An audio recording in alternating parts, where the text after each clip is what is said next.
SNP Ian Blackford. Thank you, Mr Speaker.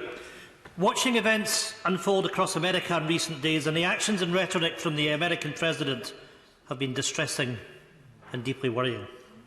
We cannot delude ourselves at believing that we are witnessing anything short of a dangerous slide into autocracy.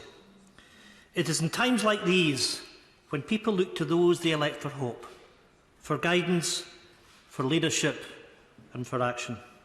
However, in the 7 days since George Floyd was murdered, the UK Government has not even offered words. It has not expressed that pain. It has shuttered itself in the hope that no one would notice. The Prime Minister skirted over this earlier in Prime Minister's questions. So can I ask the Prime Minister, what representations has he made to his ally Donald Trump? And at the very least, Prime Minister, say it now, Black Lives Matter.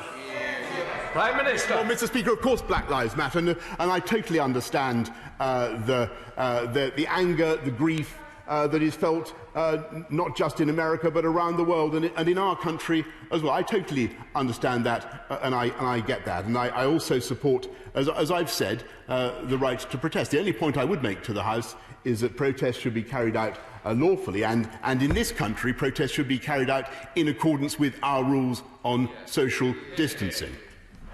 Ian Blackford.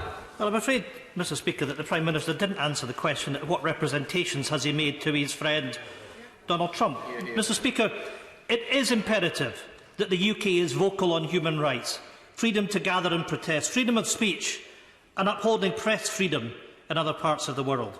It would be nothing short of hypocrisy if we were to turn a blind eye to events unfolding in the US. However, actions speak louder than words, and the Prime Minister can shake his head. But the UK exports millions of pounds worth of riot control equipment to the US, including tear gas and rubber bullets.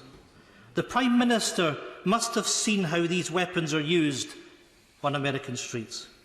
With the government's own guidance warning against equipment being used in such way, will the Prime Minister urgently review such exports?